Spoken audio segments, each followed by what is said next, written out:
Je vous parle de sexualité, des histoires de couple, de confiance en soi.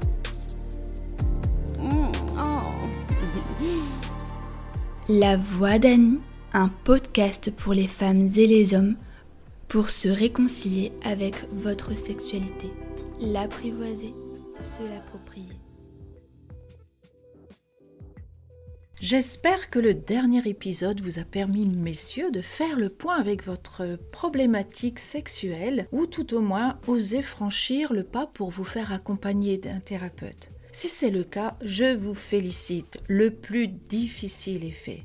Bonjour et bienvenue dans ce podcast. Pour ceux qui ne me connaissent pas encore, je m'appelle Annie Kerinck, je suis thérapeute en développement personnel, formée à la sexothérapie. Aujourd'hui, dans ce 8e épisode, je vais vous parler du fétichisme. Alors oui, je sais, on n'en parle pas beaucoup, c'est encore assez méconnu ou même tabou. Les personnes qui le sont vont rester peut-être dans l'ombre de peur d'effrayer leur partenaire ou même d'être jugées dans la relation. Pourtant, il y a un très grand nombre d'individus fétichistes. On peut être fétichiste des mains, des genoux, des seins, des fesses, des pieds et bien d'autres choses encore. D'après de nombreuses études, il y a 70 millions d'adeptes dans le monde de fétichistes des pieds. Je vais donc vous faire découvrir cet univers pour ceux qui ne connaissent pas. Même si les femmes peuvent être fétichistes des pieds, ce sont les hommes qui sont le plus concernés. Mais c'est quoi être fétichiste ? C'est avoir une adoration pour quelqu'un, un objet ou comme ici une partie du corps. Nous sommes tous fétichistes dans l'âme, non ? N'avez-vous jamais dit « j'ai un porte-clés fétiche, une poupée, un doudou, un crayon, un caleçon fétiche ?» D'ailleurs, j'ai une petite anecdote à ce sujet. Un jeune homme que j'accompagne, qui manquait de confiance en lui, me disait « Quand je veux pécho, je mets toujours mon caleçon fétiche. » Alors là, la croyance qu'il porte sur son caleçon fétiche fait qu'il a plus d'assurance et qu'il est convaincu que ce soir-là, il va pécho. Et ça va lui donner confiance. Là, on est dans un cadre tout autre. Il va y avoir plusieurs éléments qui vont entrer en jeu chez le fétichiste des pieds, qui vont l'amener à être très excité. Les 5 sens vont être en éveil et mis à disposition de l'excitation.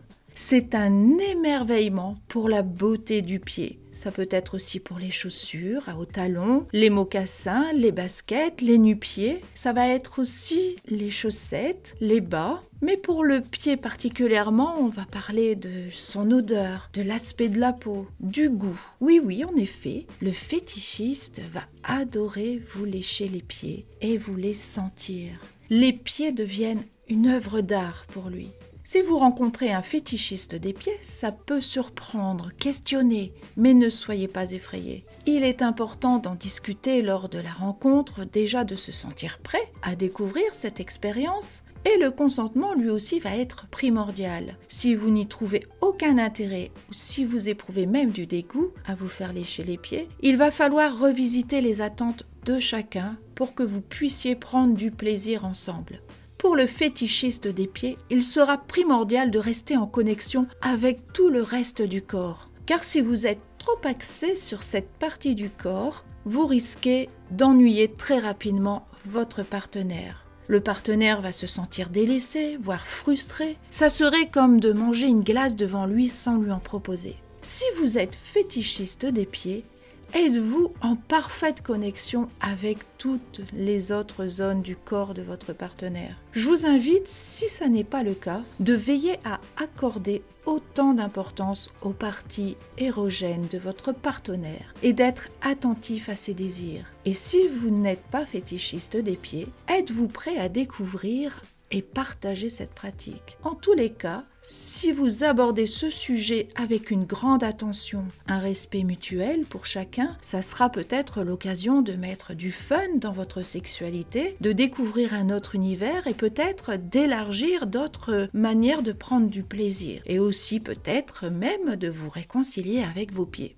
si vous ne les aimiez pas auparavant, car je pense que c'est une partie du corps qui est trop souvent critiquée. J'espère que ce sujet vous aura permis d'être curieux, de découvrir quelqu'un qui est fétichiste ou même d'en parler ou même d'être prêt de l'envisager dans votre relation actuelle. Et si vous êtes fétichiste. J'espère que ça vous aura permis d'être rassuré sur votre pratique. Et pour terminer, j'ai envie de vous dire, le plus important, c'est de prendre son pied, les amoureux de la vie. Merci de partager mes podcasts, d'être fidèles les premiers de chaque mois et n'hésitez pas à me faire savoir les sujets que vous aimeriez que j'aborde et aussi de me faire découvrir dans votre entourage parce que peut-être autour de vous, il y a des personnes qui aimeraient entendre tous ces petits conseils que je propose dans les podcasts de La Voix d'Annie. Je vous dis à très vite.